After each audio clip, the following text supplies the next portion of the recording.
तो गुरु महाराज ने कहा कि इस आदेश की पालना कौन कर रहा है, कितना कर रहा है, मैं सब देख रहा हूँ। हर किसी के पास संसार के अतिरिक्त कुछ काम नहीं है, सारा समय संसार में देना चाहते हैं, लेकिन आत्मा के लिए कोई कुछ देना नहीं चाहता। लेकिन यहाँ के प्रेमियों ने जो संसार से थोड़ा समय निकालकर अपनी जीवात्मा के लिए देना चाहा है, तो ये बहुत बड़ी बात है। प्रेमियों, आपने गुरु के लिए गुरु आदेश की पालना की है, ये आपका बहुत बड़ा तप है और इसका फल गुरु महाराज आपको अवश्य देंगे। क्योंकि गुरु महाराज ने कहा है कि जो इस आदेश की पालना कर लेता है वो संसार का बड़ा सौभाग्यशाली व्यक्ति कहलाता है। गुरु सेवा तो सब कोई करता है, लेकिन गुरु आदेश की पालना कोई नहीं कर पाता। गुरु सेवा के मतलब भी गुरु महाराज ने बताया कि आप सेवा तो करते हो, लेकिन दिखावे की करते हो। सेवा करते समय कभी भी ये भाव नहीं होना चाहिए कि मैं कितनी सेवा कर रहा हूँ, मैं कितनी सेवा दे रहा हूँ, मैं क्या क्या कर रहा हूँ। ये सब भाव अगर आपके अंदर में रहेंगे तो गुरु महाराज ने कहा कि आप चाहकर भी जो सेवा कर रहे हो उसका फल नहीं पा सकोगे। तो आप कहोगे कैसे? एक छोटा सा दृष्टांत देकर गुरु महाराज ने समझाने की कोशिश की थी कि एक बार एक सेवादार प्रेमी था जो बड़ा ही धनी मानी था। वो गुरु आदेश की पालना करता था।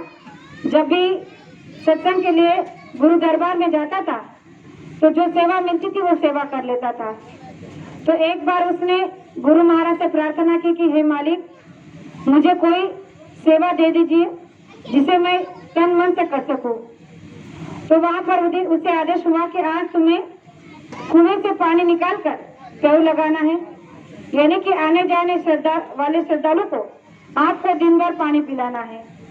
और इसीलिए उसे ये सेवा मिल गई कि जो आश्रम में कुआं था उस कुएं से पानी निकालकर एक मटका भर के रखना और आने जाने वाले सभी सेवादारी श्रद्धालुओं को पानी पिलाना। अब सेवा मिली तो वो करने लगा। उसने कुछ 2-4 बाल्टी पानी निकाला और जैसे पानी ले जाकर उस प्याऊ में भरता था तो कीचड़ से, मिट्टी से उसके कपड़े गंदे हो रहे थे। अब उसने देखा कि मेरे कपड़े तो बड़े अच्छे हैं, सफेद हैं, बड़े धुले हुए हैं, साफ सुथरे हैं, और मैं जो सेवा कर रहा हूँ इस सेवा से मेरे कपड़े गंदे हो रहे हैं। सेवा तो मुझे मिली है, लेकिन क्या करूँ? अगर मैं इस तरह से पानी ढोता रहूंगा, पानी भरता रहूंगा, तो दिन भर में मेरे कपड़े जो है कीचड़ से मैले हो जाएंगे, मिट्टी से सन जाएंगे, और इसलिए मैं ये सेवा नहीं कर सकता। तो उसने देखा कि क्या करूं, आदेश तो मिला है। तो उसने एक छोटे सेवादार एक लड़का वहां पर खड़ा था, उसे कह दिया कि भाई देखो, ये सेवा मुझे मिली, लेकिन तुम ये मेरी सेवा तुम कर दो, मैं तुम्हें इसके बदले में जो तुम मांगोगे पैसा दे दूंगा, लेकिन ये सेवा तुम्हें दिन भर करनी है। अब उस लड़के ने जो सेवा मिली उस सेवा को अपना धर्म समझकर उसको करता रहा। दिन भर कुएं से पानी निकालता रहा, उस प्याऊ में डालता रहा और लोगों को पिलाता रहा। अब उसने ये नहीं देखा कि मेरे कपड़े गंदे हो रहे हैं, मैले हो रहे हैं, मिट्टी लग रही है, क्योंकि उसने तो पैसे के बदले में सेवा करनी थी। लेकिन जो सेवा उसने की बड़ी तन से मन से की, और इस तरह से उस दिन की सेवा पूरी हो गई। और कुछ दिनों के बाद वो जो सेवा जिस सेठ को मिली थी, जिस साहूकार को मिली थी, वो बीमार हो गया। और बीमार हो गया तो इस तरह से बीमार हुआ कि उसने जो है बिस्तर पकड़ लिया। अब बिस्तर पकड़ने के बाद वो बिस्तर से ना हिल रहा है, ना डुल रहा है, ना उठकर कहीं बाहर जा रहा है, यानी कि पड़े पड़े उसका शरीर वही बिस्तर पर पड़ा रहा। और वो इतना अशक्त हो गया, इतना बीमार और कमजोर हो गया कि वो बिस्तर से उठकर शौच के लिए भी बाहर नहीं जा सकता था, पेशाब के लिए भी बाहर नहीं जा सकता था, और वहीं पर चारपाई पर पड़े पड़े अपने बिस्तर पर गंदगी करने लगा, वहीं पर पेशाब, वहीं पर टट्टी करने लगा, और इस तरह से बड़ी दुर्गंधी होने लगी। उसके कपड़े तो क्या, लेकिन पूरा घर का माहौल खराब हो गया। अब उसने हाथ जोड़कर प्रार्थना की गुरु महाराज से और रोने लगा, बिलखने लगा कि हे मालिक, ऐसा कौन सा गुनाह किया है जिसके कर्म मेरे बन गए और उसकी सजा मुझे भोगनी पड़ रही है। आप कृपा कर मुझ पर दया कीजिए और मेरे इस सजा से मुझे मुक्त कीजिए। अब बहुत रोया, बहुत गिड़गिड़ाया, तो गुरु महाराज ने उसे दर्शन दिया और उसे कहा कि अरे तुम्हारी सेवा तो की थी, सेवा का मौका तो तुम्हें दिया था, अब तुमने सेवा का मौका लिया नहीं तो मैं क्या कर सकता हूँ।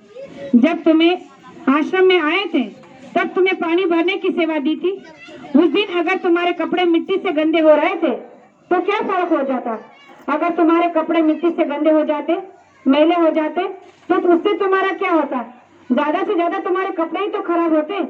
आज अगर जो तुम्हारी तन खराब हुआ है, तुम्हारा मन खराब हुआ है और ये जो सारा तुम्हारे साथ हो रहा है, इससे क्या तुम ठीक हो, इससे क्या तुम अच्छे हो। अरे तुम्हारे इसी की सेवा तुमने तो उस लड़के को दे दी जो मैंने तुम्हें दिया था। ये कर्म काटने का ही तो जरिया था।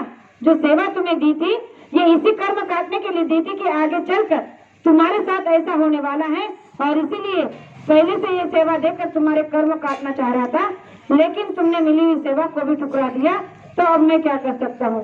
तो इसलिए प्रेमियों, गुरु महाराज ने हर बार हमें ये बात समझाई है कि आप कभी भी सत्संग में जाते हो, संगत में जाते हो, तो सेवा जो भी मिलती है अगर तन मन से करना चाहते हो तो अवश्य करना चाहिए, लेकिन आप दिखावे के लिए करना चाहते हो तो कभी मत करना, क्योंकि इसका फल आपको कुछ नहीं मिल सकता।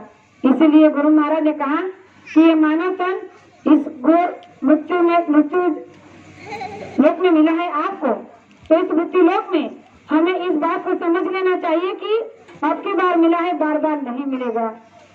लेकिन फिर भी आज लोगों को ये वहम है कि ये जो मनुष्य शरीर मिला है ये केवल संसार करने के लिए मिला है, मौज मस्ती करने के लिए मिला है, खाने पीने के लिए मिला है, इसीलिए इसी में अपना जीवन बसर करो। परमार्थ का क्या है, जब मौका समय मिलेगा तब कर लेंगे। लेकिन प्रेमियों, ये मौका केवल मनुष्य शरीर में ही मिल सकता है, अन्य योनियों में नहीं। इसीलिए गुरु महाराज ने हर बार समझाने की कोशिश की है कि जब भी आपको किसी पहुंचे हुए महात्मा से नाम का दान मिलता है तो उसे लेकर आप अपनी जीवात्मा को जगाने की कोशिश करो, क्योंकि ये मौका अगर अपने हाथ से एक बार चुक गया तो आपके हाथ में पश्चाताप के सिवा कुछ नहीं मिलेगा।